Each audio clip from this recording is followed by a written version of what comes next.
किशन नाम का एक गरीब आदमी काम की तलाश में किसी दूसरे गांव की ओर निकल पड़ा था। वो अपने साथ बहुत सारा धन जो उसने अपनी जमीन जायदाद बेचकर इकट्ठा किया था, अपने साथ लेकर काम की तलाश में निकल पड़ा था। घूमते घूमते वो भीमगढ़ नाम के गांव में आ पहुंचता है। उस गांव में उसका कोई रहने का ठिकाना नहीं था। तभी चलते चलते उसे एक टूटी हुई झोपड़ी दिखाई देती है।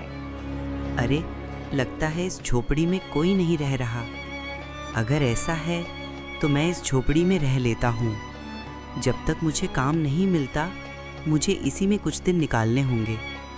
किशन अपने पैसे से भरी पोटली वहाँ नीचे रख देता है और थोड़ी देर वहाँ विश्राम करता है। अरे, अब तो बहुत देर हो गई है। लगता है सच में इस झोपड़ी में कोई नहीं रहता। अरे, ये क्या? ये तो कोई पुराना संदूक लग रहा है। पता नहीं किसका होगा। अगर कोई नहीं आया तो इसे बाद में खोल के देख लूंगा। तब से किशन उस झोपड़ी में ही रहने लगता है। अगले दिन किशन उस झोपड़ी में सामान रखकर गांव की ओर निकल पड़ता है और ढूंढते ढूंढते जमींदार के घर आ पहुंचता है।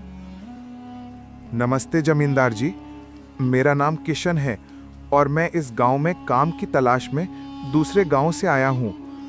मैंने सुना है कि आप इस गांव के जमींदार हैं और आपके यहाँ मुझे काम मिल सकता है। अच्छा, तो तुम दूसरे गांव से आए हो, पर तुम्हारा यहाँ रहने का बंदोबस्त कैसे हो पाएगा? देखो, मेरे पास जमीन तो बहुत सारी है और नौकर भी बहुत सारे हैं, पर मेरे पास जो जगह है उसमें मुश्किल से 10-15 नौकर पहले से रह रहे हैं। तो तुम्हें पहले रहने का बंदोबस्त करना होगा। अच्छा जमींदार जी, मैं अपने गांव से आते वक्त अपनी सारी जायदाद बेचकर पर्याप्त धन लेकर ही इस गांव में आया हूँ। वैसे मैंने रहने का बंदोबस्त कर लिया है। वो जो गांव के बाहर एक पुरानी झोपड़ी है, उसमें मैं रह रहा हूँ और कुछ दिनों में थोड़ी सी जमीन लेकर घर भी बनवा लूंगा। अच्छा, तो तुम उस पुरानी झोपड़ी में रह रहे हो। उस झोपड़ी में तो कई साल पहले एक बूढ़ा व्यक्ति रहता था, पर पता नहीं बाद में वो कहाँ चला गया। तब से उसका कोई अता पता नहीं। पर तुम्हारे पास तो धन है, फिर तुम काम की तलाश में मेरे पास क्यों आए हो? अपना कोई कारोबार क्यों नहीं शुरू कर लेते?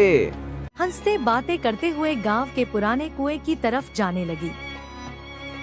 सुनीता बहन, अब हमारी बेटियां बड़ी हो गई हैं। मुझे तो हमेशा उनकी शादी की चिंता लगी रहती है।